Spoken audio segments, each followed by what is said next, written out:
Hello everyone, this is Reach of the Sky, and today I'm going to do a quick summary of the 14 shell types that are currently available in War Thunder tanks. First of all is the armor-piercing shell. This is designed to penetrate armor and create damage by fragmentation and ricochet inside the vehicle, primarily in the fighting compartment, which is where the crew are situated. Armor-piercing capped. It's known as Ballistic capped in-game, but this is incorrect. It's armor-piercing capped. It's an armor-piercing round with a cap made of softer metal, and this meant that upon impact, more energy was directed through the tip, because it was softer and it gave way and into the sides of the shell, which reduced the chance of shattering upon impact. This cap also improved the penetration of sloped armor because the tip deformed and kind of spread against the surface of the armor and stuck to it, making it less likely to ricochet. Next is armor-piercing capped Ballistic capped.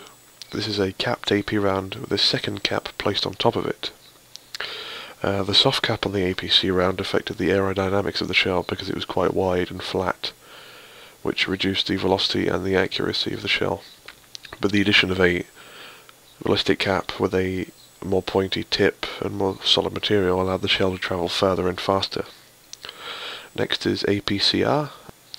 This uses a core at the center of the projectile of very hard, dense metal, and that projectile is surrounded by softer, lighter metal, which collapses and moves out the way as the APCR hits the target and breaks through and enters the vehicle.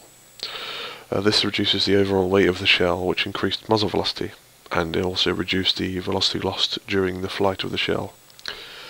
The kinetic energy is focused in the core, which means the force of the impact is generated in a smaller area than with a traditional AP shell, which increases penetrating power. However, the APCR shell lacks an explosive charge, so while penetration is more likely, the damage inflicted is probably going to be less impressive.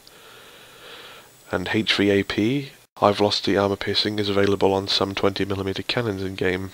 This is essentially identical to APCR, it's the American term for APCR. High explosive.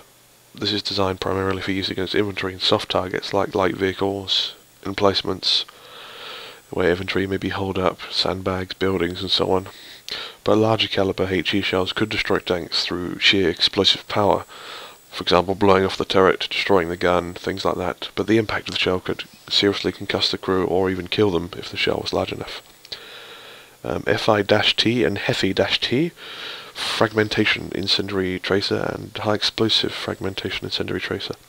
These are similar to high explosive, but as well as the explosive charge, these are designed to fragment into small metal pieces, which is good for causing structural damage to aircraft and light vehicles.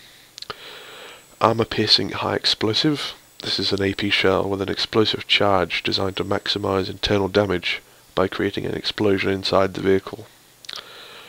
Armor-piercing high explosive ballistic capped. This is an APHE shell with a ballistic cap, designed to streamline and stabilize the round and increase the accuracy. Anti-concrete shells. These are only present on the KV-2 at the moment. Kind of similar to a modern bunker buster. These are designed to penetrate concrete structures with a solid nose designed to push through and explode inside. This shell did see use in World War II against armed vehicles, and it did have some success. Heat, high explosive anti-tank, mostly present on short-barreled howitzers like the Panzer IV, C and F1 and the Stug A, but also other vehicles. The heat shell uses a shaped charge that focuses a vast amount of energy on a small area. At the point of impact, a small opening is made in the tip of the shell, and the explosive filling forces its way through at incredibly high pressure and therefore high velocity. However, heat shells can be neutralized by causing the detonation prematurely. Now, German shirts and skirts sometimes achieve this, although their primary purpose was to deflect anti-tank rifle fire. API-T, armor-piercing incendiary tracer. This is an armor-piercing shell with an incendiary element to create fires inside machinery, and a tracer element to observe the shell's flight. Shrapnel shell, available on some Russian vehicles. This contained many small solid balls of metal which launched out of the barrel, much like a shotgun. This is primarily an anti-infantry weapon. It lacks penetration, but if it does penetrate, it's likely to kill or wound the entire crew, or most of the crew, of the target vehicle. So that's a quick summary of shell types. Thank you very much for watching. See you soon.